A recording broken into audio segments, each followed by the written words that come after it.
So when we started Swing Patrol, we had nothing. We just sort of started really grassroots. So our flyers were the cheapest paper, the most poorly printed things you can imagine. We'd put them in letterboxes. That's why we started teaching on carpet, because we were offered this room that didn't charge us rent. And yeah, we started really slowly because we both didn't really have any money to put into a business. And of course, as we built up and it grew really quickly, it surprised us even. We put some aside and then we were able to buy sound equipment and so forth, and some uniforms for troop members, and sort of build from the grassroots. So no, when I came to London, I had about £3,000 and we almost blew it overnight as if we were gambling. I put it into print media.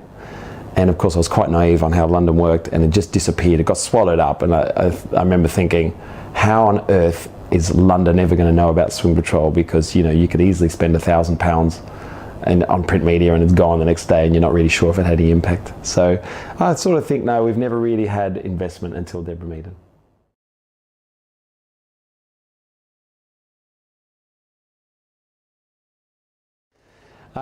The biggest challenges are first, of course, getting people to class. So you think you have this amazing thing and you do a great product, but of course, and you might be a great dancer and you might even be a good teacher, but if you can't get people into your classes, it's not going to grow. So we had a real challenge of trying to show a city that this is the coolest thing that you should do in an evening. So that's the first challenge for Swing Patrol, just getting people into classes.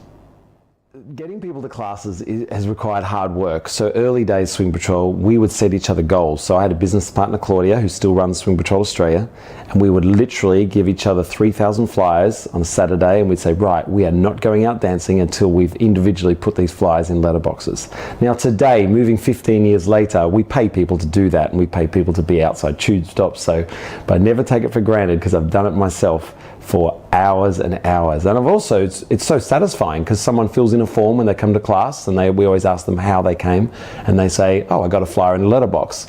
And that, we feel great that our hard work has resulted in someone, seeing this great art form that we love. So yeah, early on, we just literally, it was a lot of grafting, but it's not one thing, it's a whole bunch of things. That's one way of doing it. It's a visual dance. So I fell in love with swing dancing because I saw it. I saw it at Disneyland, and I saw it at a big New Year's Eve event in Washington, DC. So we've danced outside tube stops, we've danced at charities, we've danced at all sorts of things. And of course, it's that visual enjoyment with the music and the movement of the dance that has created an interest in swing dancing.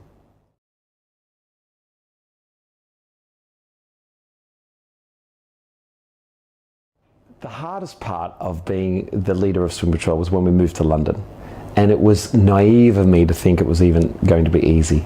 It was a big, exciting adventure. I landed at Heathrow, but boy, it suddenly occurred to us that we had no Google presence. We're on page 10.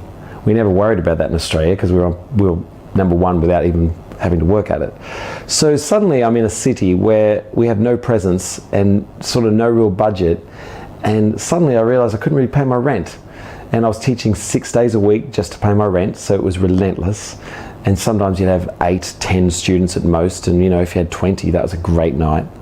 But of course, yeah, and I really started to doubt myself. I'd built Swing Patrol Melbourne and Sydney, but suddenly that thing of, do you have what it takes? I'm a few years older than I was when I did it the first times.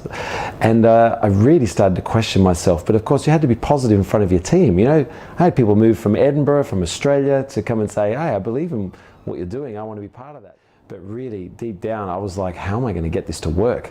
And I would always promise myself never to go to bed until I'd done something that I considered was revenue generating. And that might be 20 posters, put them around the bus stops, so the people in the morning would see the signs. I know they'd be ripped down, but for the morning commuters, they'd see it. So I would never go to bed till I put out some stickers, some posters, put 500 flyers in letterboxes around a few venues that we started with. It was very guerrilla warfare, but I needed things that didn't require massive budgets. So yeah, I think if there's a message, the early days are hard, but they're satisfying now, because I never take what Swing Patrol is for granted. I remember very clearly just not being able to pay my rent and asking for an extension and all that stuff in the first 18 months, and just realizing that this is not easy. No one comes to London and just suddenly has a business.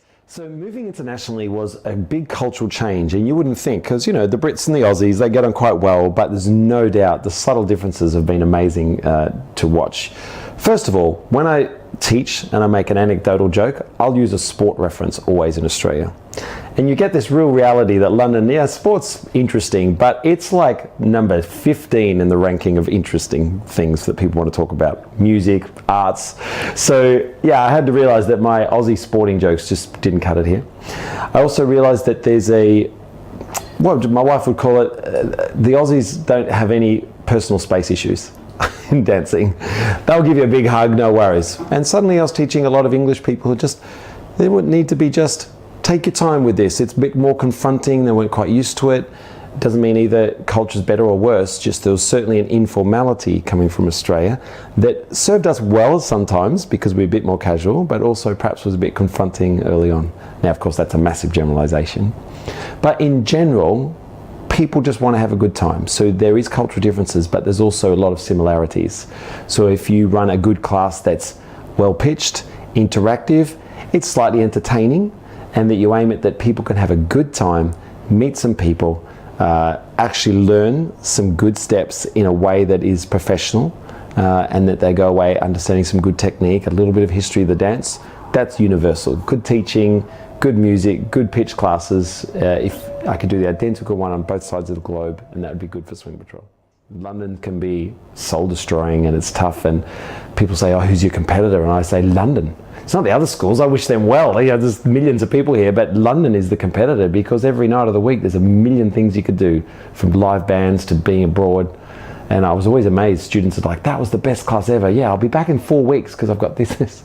And I'd be like smiling, but deep down dying, going, I just cannot get people to come regularly because London's so competitive.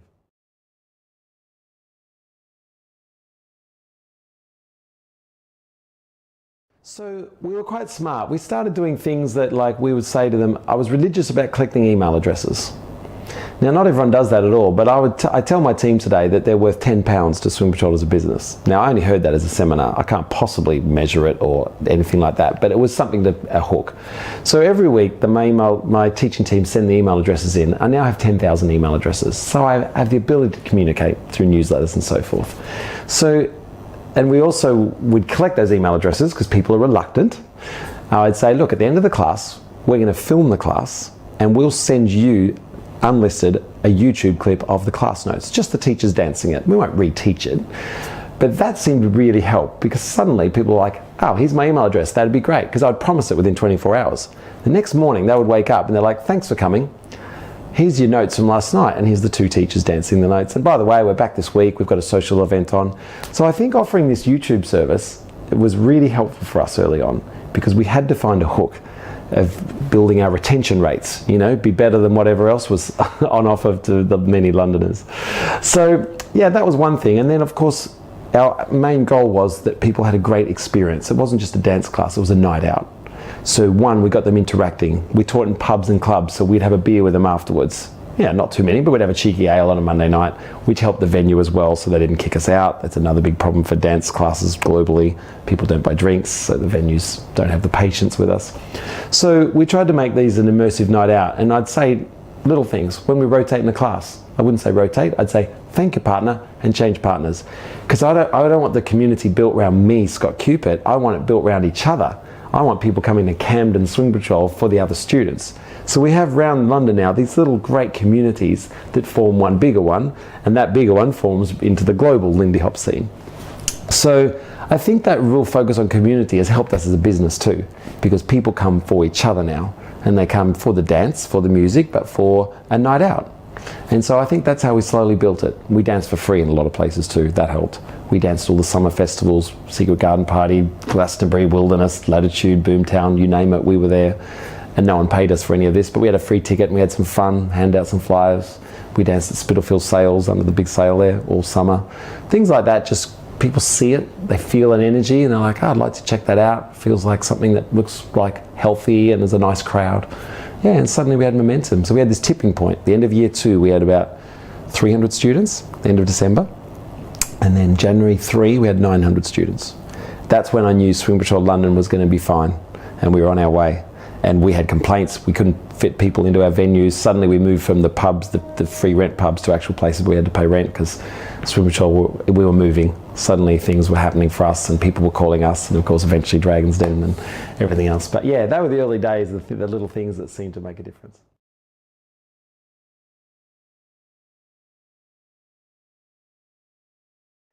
I have a business partner that runs Swing Patrol Australia. I have an investor in London named Deborah Meaden, after going on Dragon's Den. So we all play our different roles. Claudia, when I first met Claudia was the dance teacher, and I was like the passionate guy that would get people to class, and I was a musician and I love swing music. I grew up playing saxophone in gospel big bands and so forth. So we had this collective skill to drive and build Swing Patrol. We had very different skill sets. We still have very different skill sets today, and I think that's been a good compliment for us. Having Deborah involved has increased Swing Patrol's brand like you cannot imagine, of course, and being on TV and the BBC has really helped us. So those two relationships have been really great for Swing Patrol. The one thing I missed, when I started Swing Patrol London, both Claudia and I didn't have a bouncing board. In terms of sometimes making good decisions, you need someone else to go, well, that's not a bad decision, but how about we shave this part of your plan and so forth. So now that Claudia just runs Swing Patrol Australia, she doesn't have me to bounce suggestions off all the time, and I don't have her, and I really missed that the first few years, and I felt like we both made mistakes without the complementing opposite skill set. So that's been a big challenge for us, because I now run almost exclusively, I make all the decisions, it's empowering decisions, but with my team in London. Claudia looks after Australia, and I think without the other director, sometimes that was quite hard for us at first.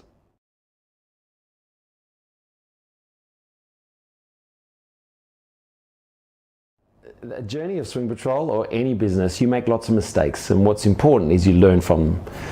The one that pops into my head is New Year's Eve a few years ago, because it's such a unique animal, and we ran an event that almost broke us. And on New Year's Eve, everybody charges so much more, $120 or pounds, depending where you are. And of course, every waiter, every musician needs 3 times the amount. So we ran an event where we got a bit cocky, because everything at that point was a sellout event. Swing Patrol, anything we touched was gold. So we put on a big New Year's Eve event, but we charged 4 times what we usually would charge, just because that was the venue and everything was that much. We hardly could sell a ticket. We realized that our database were the young sort of uni students and young dancers who didn't have that budget. So what happened was I went up to so many people privately and said, look, you've been really great for us this year, here's a free ticket. No one knew on the night, because I made sure the room was full because I was too proud, but we lost thousands. We lost more money than we'd ever could have imagined, and it blew our budget for about 2 years, and we had to take a loan out, and it really hurt us. But the positive was, Claudia and I sat there and said, let this be a lesson to us, that our due diligence, we lost our way for a bit there and we got a bit cocky, it'll be fine, let's not think about it. So it was a great lesson that I never will forget. And this was 10 years ago, and only once since then have we dared to do a New Year's Eve event. We sort of had this rule that we will never touch New Year's Eve. We touched it once in a small way since, but generally we fear it still and respect it. So yeah, we've run lots of mistakes, and that's a classic one.